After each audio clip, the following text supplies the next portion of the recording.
2009 was the year that started many things. Minecraft, Big Time Rush, the H1N1 influenza swine flu epidemic, but also Scream Fortress. A game with as much character as TF2 was absolutely brimming with potential for some great Halloween events, in which it capitalized on greatly. The original Scream Fortress update, before the Scream Fortress moniker was actually coined, was a very simple Halloween celebration. It added Koth Harvest, which is still one of the most terrifying video game levels ever created, as well as the slightly less horrifying Halloween variant, with new elements like a ghost that flies around, the crit-granting Halloween pumpkins that drop from players, and of course, pumpkin bombs. Even cosmetic-wise, all that was added was a little Halloween mask and the original gibbous, soon to be succeeded by the now iconic ghostly gibbous. Little did we know though that less than 5 years later, those measly 2 cosmetics added more than quinquagentupled into over 100 items from some events. Fully featured boss fights in which both teams participate would be introduced, over a dozen spells that you can cast on enemies which have so much potential for fun gameplay. I'm not going to go over each individual update in this video, but that's just because there would be way too much to cover. So instead, I'm going to cover every single update since 2016 in a single section. Scream Fortress 2016 re-enabled all the old maps and missions from 2015 and earlier. Some new taunts, hats, and unusual effects were added, as well as the maps Brimstone, Maple Ridge, and Pit of Death. Scream Fortress 2017 integrated Miraz missions into the Contractor that was introduced in Jungle Inferno, and also made the Holiday Punch look a little bit better at a distance, that's it. Scream Fortress 2018 added some new taunts, hats, and unusual effects, as well as the maps Cauldron, Cursed Cove, Gravestone, Monster Bash, and Slasher. Scream Fortress 2019 re-enabled stuff, new hats, unusuals, also some maps. Scream Fortress 2020 added more hats, more unusuals, more warpings, more maps. And now, today, we're in the middle of Scream Fortress 2021, with nothing out of the ordinary. Like most of the TF2 community, for a long time I followed the old school of thought known as Old Scream Fortress good, New Scream Fortress bad. And it's easy to see why. The first 5 Scream Fortress updates were presentation powerhouses. Updates shipped with fully featured showcase pages, superbly drawn comics and other elements, and that's all just promotion for the actual content added to the game. Some of those additions being a craftable giant unusual axe for Devilman, Halloween spells which were once known to transform your cosmetics in cool ways, now used to transform your wallet in cool ways, a bunch of other stuff, and most notably, whole-ass boss fights introduced, with a backstory, fully animated in-game models, voice lines, maps. It was wild. Meanwhile, nowadays, you're able to fit the entire New Editions section from an update on a single 1080p screen. By now you might be saying, well durrbill, that seems like a bit of an unfair point to make given you're boiling down 6 whole-ass new maps into a single sentence, and actually I completely agree, and that's the point I want to make. Starting off, I want to talk about the Scream Fortress bosses and a few things that I think people don't consider with them enough.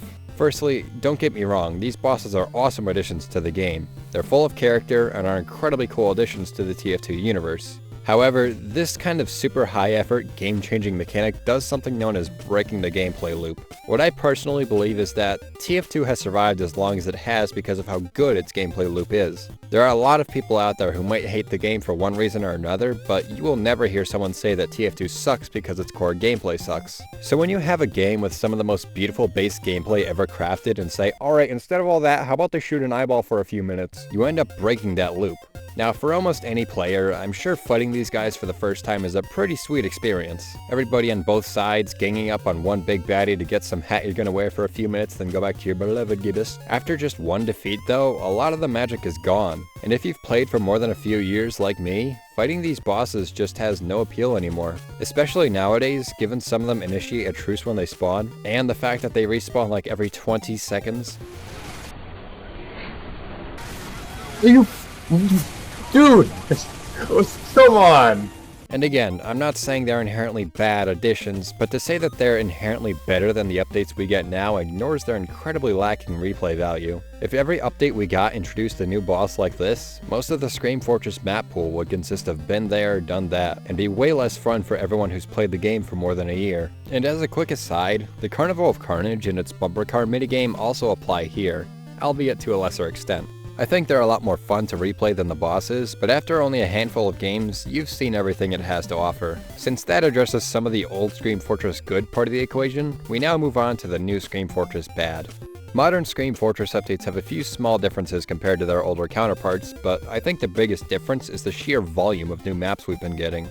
If you're one of 12 people who watched my new maps video I made earlier this year, you know that I love when new maps are added. Despite whatever catastrophe is occurring in the TF2 playspace, people are somehow continually making incredible maps for this game, something that has virtually no profit motive, takes hundreds of hours to learn, takes hundreds or even sometimes thousands of hours to actually make, and overall is a very tedious and difficult process from start to finish.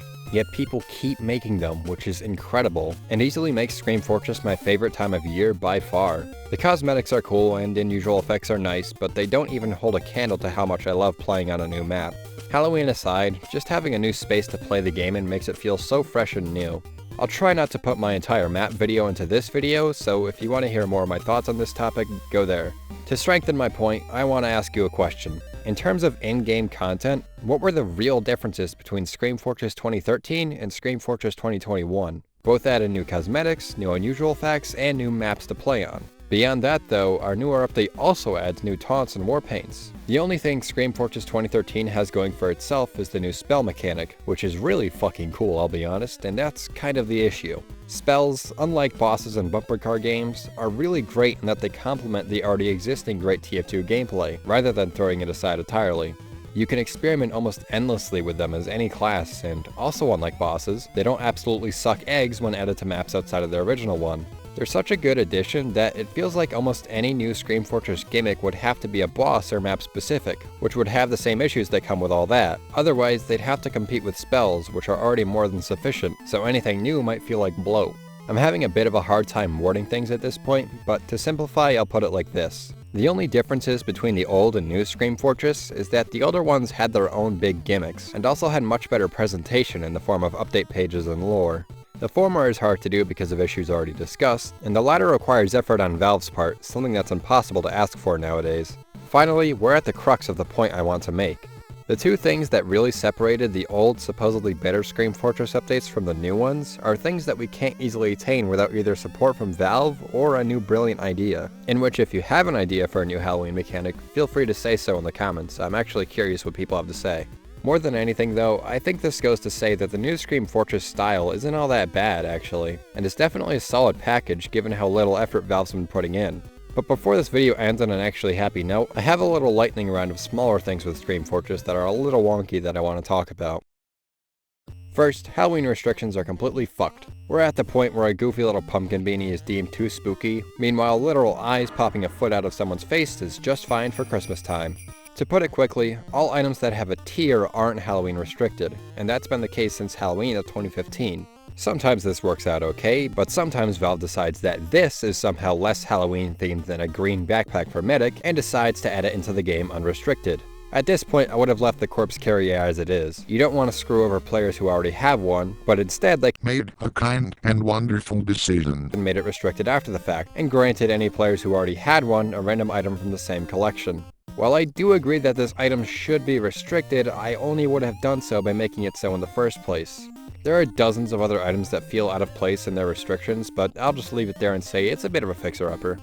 Next is a bit of criticism of my own idea here. At what point do we stop adding maps each Halloween? As much as I adore the idea of new maps, the list of Halloween ones is already pretty insane if you actually look at it, especially if you consider a newer player's perspective.